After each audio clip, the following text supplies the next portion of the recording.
Mirë, arrestohet juristja e Drejtorisë Rajonale të Shërbimeve të Transportit Rrugor në Elbasan. Se për çfarë është arrestuar dhe për çfarë akuzohet ajo, ne do të kemi një lidhje në këto momente me kolegen Edisona Skënderi për të mësuar më tepër.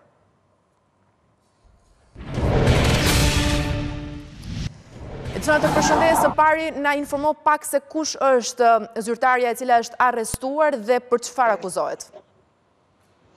Ju përshëndes, bëhet fjalë për shtetasen Iva Boduri, 30 vjeçe, banuese në qytetin e Elbasanit, me detyrë juriste pranë Drejtorisë së Përgjithshme të Shërbimit të Transportit Rrugor në Elbasan. Dyshohet deri më tani të paktën nga hetimet paraprake se kjo shtetase në bashkëpunim me dy shtetas të tjerë kanë falsifikuar dokumentat e pronësisë të paktën 3 automjeteve, duke i shitur më pas dhe duke përfituar edhe vlera monetare në kundërshtim me ligjin. Policia e Elbasanit ka informuar se ka finalizuar operacionin e koduar fraud, që ka çuar në pranga të paktën 2 shtetas dhe ka shpallur në kërkim një tjetër shtetas. Deri më tani është bërë i ditur vetëm inicialet e tij, bëhet fjalë për shtetasin RL 25 vjeç, me detyrë gjithashtu punonjës i Drejtorisë së Përgjithshme të Shërbimit të Transportit Rrugor në Drejtorinë e Elbasanit. Ky shtetas vijon të jetë në kërkim nga ana e policisë dhe po punohet në fakt për lokalizimin e vendodhjes së tij dhe më tej arrestimin e tij. Gjatë ditës së djeshme, në fakt, kur specialistët për hetimin e krimit ekonomik në policinë e Elbasanit morën kallëzimin nga një shtetas se shtetasi identifikuar si Thanas Beko, 37 vjeç, i kishte marrë 3 automjete me qira dhe më pas kalimit të afatit kohor nuk i kishte kthyer, ky shtetas është paraqitur në komisariatin e policisë të Elbasanit, nga ku ka depozituar edhe kallëzimin penal. Më pas kanë qenë specialistët e krimit ekonomik, të cilët janë vënë në lëvizje dhe kanë zbardhur të gjithë skemën e mashtrimit, e cila dëmtoi shtetasin që jepte me qira automjetet. Në bashkëpunim,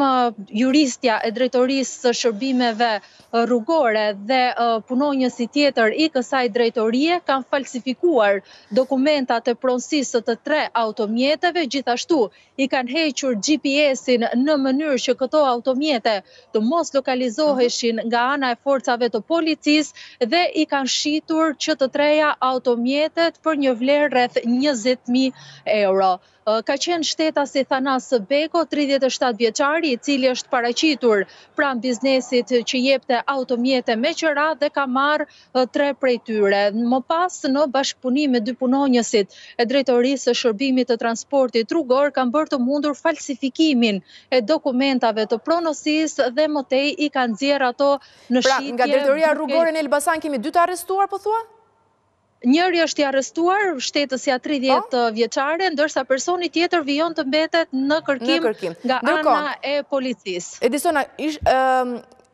ishte kjo një veprimtari e bërë edhe më herët, e kryer edhe më herët nga këta persona që tashmë janë vënë në pranga, pra e kishin kryer si një aktivitet që merrin makina me qira, falsifikonin dokumentet dhe më pas i shisin, apo janë këto 3 automjetet e para?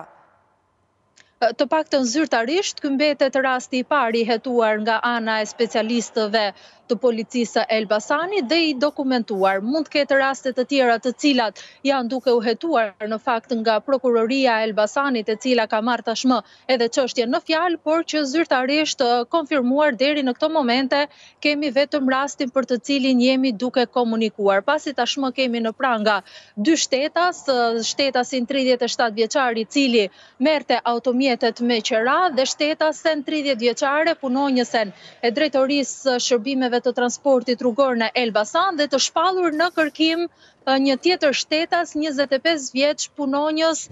pranë Drejtorisë së Shërbimit të Transportit Rrugor. Do të jetë Prokuroria e Elbasanit e cila në përfundim të hetimeve do të zbardhin nëse ka persona të tjerë të cilët janë të përfshirë në këtë ngjarje, e cila deri më tani konsiderohet si skem mashtrimi ndaj qytetarit, apo nuk ka persona të tjerë të përfshirë, dhe këta 3 shtetas kanë bashkëpunuar me njëri tjetrin dhe nuk ka persona të tjerë të përfshirë në këtë skemë mashtrimi. Do t'jetë prokuroria e cila do të zbardhi plotësisht ngjarjen, ndërsa për ta theksuar dhe ndoshta për ta përmbyllur, këta shtetas rrezikojnë nga 3 deri në 7 vite burgim për veprën penale të cilën e kanë kryer. Edisona Skënderit, falenderoj për raportimin e drejt për drejt.